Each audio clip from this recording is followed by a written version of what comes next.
Arvoisa puhemies!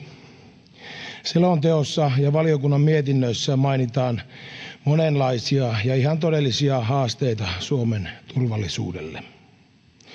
Niistä puuttuu kuitenkin tällä hetkellä arjessamme enemmän kuin läsnä oleva Suomen ja suomalaisten turvallisuuteen erittäin vakavasti kohdistuva haaste. Tarkoitan niin kutsuttuja koronarokotteita, jotka ovat myös jakaneet kansamme kahtia, valveutuneisiin ja harhaan johdettuihin.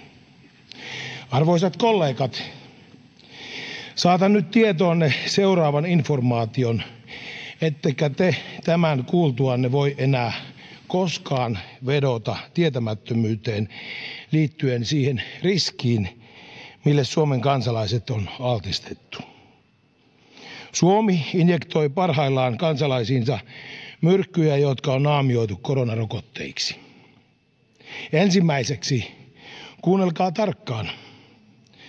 Yhdelläkään Suomessa injektoitavalla koronarokotteeksi naamioidulla myrkyllä ei ole myyntilupaa, vaan ainoastaan Euroopan lääkeviraston ehdollinen markkinointilupa.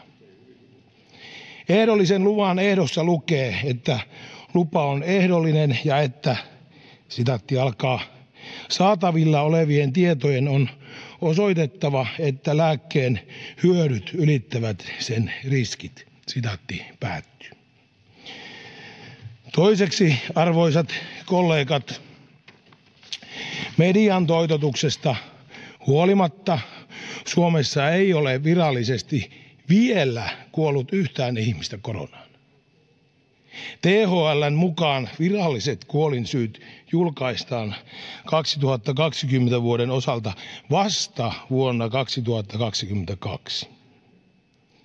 Fimean mukaan Suomessa on kuitenkin kuollut 78 ihmistä koronarokotteeseen ja vakavia käsiteltyjä haittailmoituksia on 1306 ja käsittelemättömiä ilmoituksia on 3630. Noin 57% käsitellyistä ilmoituksista haitat on arvioitu vakaviksi. Lähde tälle on Fimea. Kolmanneksi, koronarokotteiksi naamioitujen myrkkyjen ehdollisissa markkinointiluvissa lukee myös, sitaatti alkaa, hakijan tulee pystyä toimittamaan kattavat kliiniset tiedot tulevaisuudessa, sitaatti päättyy. Hyvät kollegat, tämä teksti on suoraan Euroopan lääkeviraston EMAn sivuilta. Olen sanonut täällä useasti, että kyseessä on ihmiskoe. Suomalaisille ei ole kerrottu Nürnbergin säännöstön vastaisesti, että kyseessä on ihmiskoe. Nyt tällä puheella olen tehnyt teidät kaikki sekä median edustajat tietoiseksi siitä, että kyseessä on ihmiskoe ja että sen tulokset ovat hirveitä.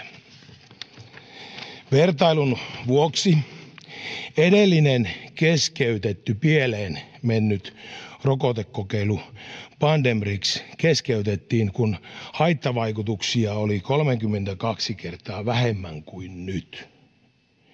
Kysynkin nyt teiltä kaikilta.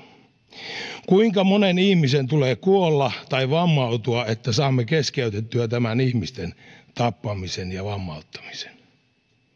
Hyvät kollegat ja arvoisat median edustajat, te olette nyt tietoisia kansakuntaamme kohtaavasta äärimmäisen vakavasta turvallisuusuhasta ja siitä, että koronainjektioiden haitat ylittävät hyödyt.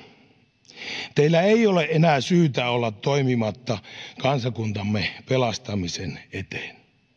Lopuksi, jos te johdatte kansalaisia vielä harhaan kertomalla heille esimerkiksi satuja, että rokotteet ovat turvallisia ja että niillä on myyntilupa, te osallistutte tahallaan useaan rikokseen, josta vakavin saattaa olla kansanmurha.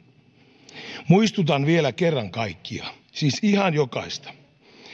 Rikoksesta tulee tahallinen, kun sen tekee tietoisesti. Nyt te kaikki olette tietoisia. Kiitos.